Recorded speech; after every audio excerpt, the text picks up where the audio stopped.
নমস্কার বন্ধুরা, আমি প্রসূন। আমার চ্যানেল প্রসূনস ডায়েরিতে আপনাদের সকলকে স্বাগত জানাই। আজ আমি গৌড় ও মালদার ঐতিহাসিক স্থানগুলি ভ্রমণের দ্বিতীয় পর্ব নিয়ে আপনাদের কাছে চলে এসেছি। আগের পর্বে আমি গৌড় তথা মালদার সংক্ষিপ্ত ইতিহাস এবং কিছু দর্শনীয় স্থান তুলে ধরেছি। আপনারা যারা আগের সেই ভিডিওটি দেখেননি, তাদের কাছে অনুরোধ রইল যে আপনারা সেই ভিডিওটি অবশ্যই দেখবেন। আমরা বর্তমানে চলে এসেছি লোটন মসজিদে। এই লোটন মসজিদ আমাদের রাজ্য পশ্চিমবঙ্গের মালদা জেলার গৌড়ে অবস্থিত একটি সুলতানি মসজিদ।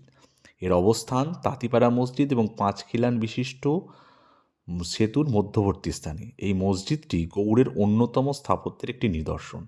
এটি পঞ্চদশ শতকের শেষে অথবা ষোড়শ শতকে নির্মিত হয়েছিল বলে মনে করা হয়। এটি খুব সম্ভবত হোসেন শাহী আমলের তৈরি একটি ইমারত। চলুন আমরা এবার মসজিদটা ঘুরে দেখি। এই জায়গায় আমি একটা জিনিস অ্যাড করব, যারা বাইরে থেকে আসতে চাইছেন তাদের মনে অনেকের মনেই প্রশ্ন জাগতে পারে যে আমরা গৌড় কী করে পৌঁছাবো। তো গৌড় পৌঁছাতে গেলে সব প্রথমে আপনাদের মালদা পৌঁছাতে হবে। সেক্ষেত্রে আপনারা যদি কলকাতা থেকে আসতে চান তাহলে হাওড়া থেকে বন্দে ভারত, শতাব্দী, কুলিক, ইন্টারসিটি প্রভৃতি ট্রেন ধরতে পারেন। কলকাতা স্টেশন থেকে আপনারা Kolkata Balurghat express, Haldibari superfast, Kolkata Radhikapur express, Garib Rath এইরকম ট্রেন আছে। শিয়ালদা থেকেও প্রচুর ট্রেন আছে। পদাতিক, দার্জিলিং মেল, কাঞ্চনজঙ্ঘা, উত্তরবঙ্গ, কাঞ্চনকন্যা, তিস্তা তোরসা, শিয়ালদা বালুরঘাট, হাটে-বাজারে, গৌড় এক্সপ্রেস প্রভৃতি। যদি আপনারা বাসে আসতে চান সেটাও আপনারা করতে পারেন। সেক্ষেত্রে আপনাদের স্প্ল্যানেড থেকে সরাসরি সরকারি বা বেসরকারি প্রচুর বাস আপনারা পেয়ে যাবেন মালদার উদ্দেশ্যে। যদি উত্তরবঙ্গ থেকে আসতে চান তাহলে এনজিপি থেকে আপনাদের ট্রেন ধরতে পারেন। সেক্ষেত্রে বন্দে ভারত আছে, শতাব্দী, কলকাতা গরিবরথ, দার্জিলিং মেল আছে, সরাইঘাট এক্সপ্রেস, পদাতিক, কামরূপ, তিস্তা তোরসা, ব্রহ্মপুত্র, উত্তরবঙ্গ এক্সপ্রেস প্রভৃতি আছে। এছাড়া আপনারা যদি বাসে আসতে চান সেক্ষেত্রে আপনারা শিলিগুড়ি থেকে সরকারি বা বেসরকারি বাস পেয়ে যাবেন, যেগুলো মালদা আসে। এবার মালদা এসে আপনারা টোটো, অটো বা গাড়িতে চেপেও গৌড় ভ্রমণ করতে পারবেন। আমি নিজে মালদা থেকে টোটোতে গৌড় ভ্রমণ করেছিলাম এবং সেক্ষেত্রে আমার খরচ পড়েছিল 650 টাকা। রিজার্ভ করে নিয়েছিলাম। গাড়ি করলে তার ভাড়া একটু হয়তো বেশি পড়বে।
এখান থেকে আমরা চলে যাব ভারত বাংলাদেশ সীমান্ত দর্শন করতে, যেটি মোহদীপুর সীমান্ত নামে পরিচিত।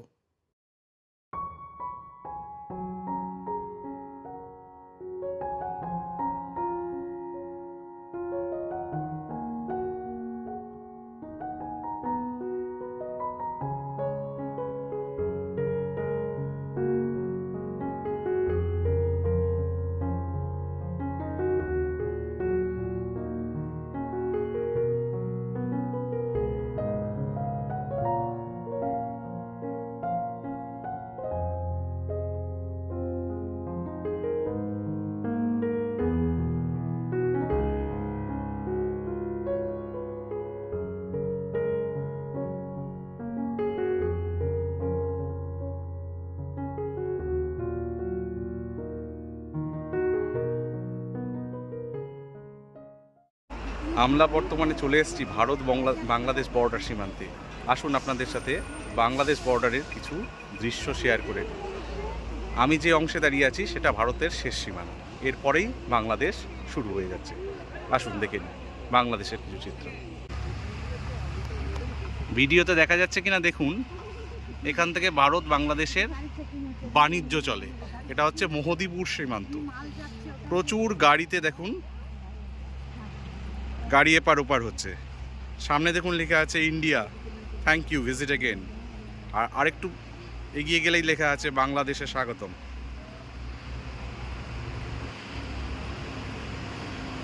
এই যে গাছগুলো দেখছেন, এগুলো সমস্ত বাংলাদেশের গাছ।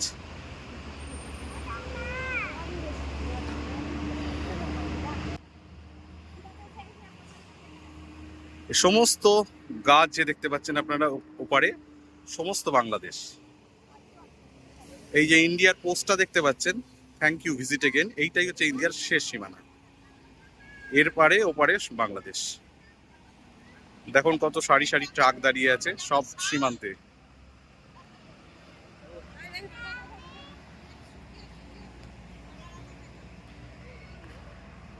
আর এ পারটা হচ্ছে আমাদের ইন্ডিয়া।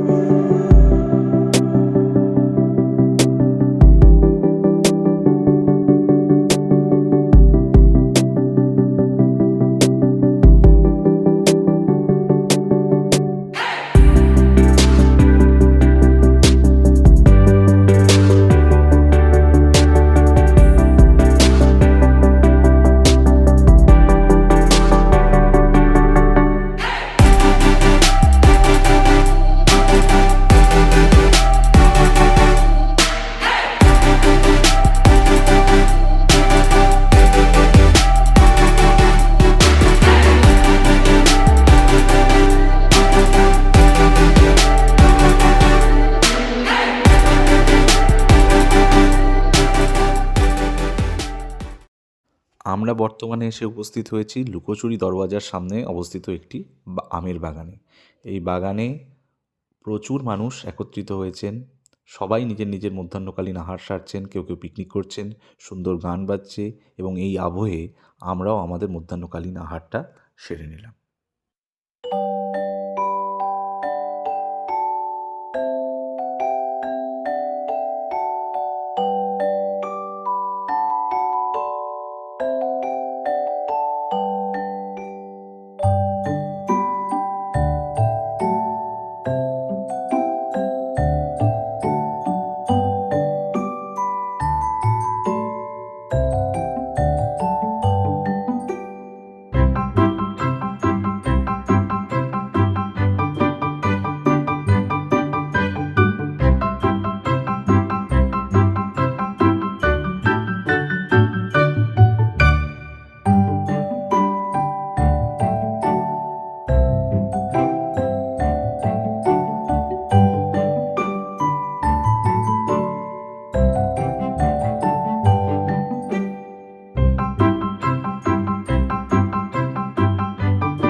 আমরা বর্তমানে চলে এসেছি চিকা মসজিদে।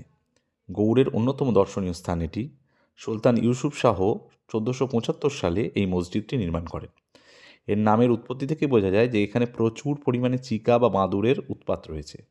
এটি একটি একজ গম্বুজ বিশিষ্ট মসজিদ। বর্তমানে এটি প্রায় ধ্বংসস্তূপে পরিণত হয়েছে। এখানে একাধিক হিন্দু স্থাপত্যের নিদর্শনও রয়েছে বলে মনে করা হয়।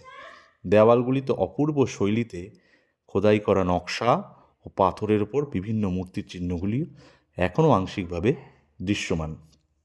এর ঠিক পাশেই রয়েছে লুকোচুরি ফটক। কথিত আছে যে শাহ সুজা 1655 সালে মুঘল স্থাপত্য শৈলীতে এটি নির্মাণ করেছিলেন। এখানে বেগমদের সঙ্গে লুকোচুরি খেলতেন সুলতান। যদিও কিছু ঐতিহাসিকদের মতে এটি 1522 খ্রিস্টাব্দে নির্মাণ করেছিলেন আলাউদ্দিন হোসেন শাহ।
আশা করি গৌড় সিরিজের এই পর্বটি আপনাদের ভালো লেগেছে।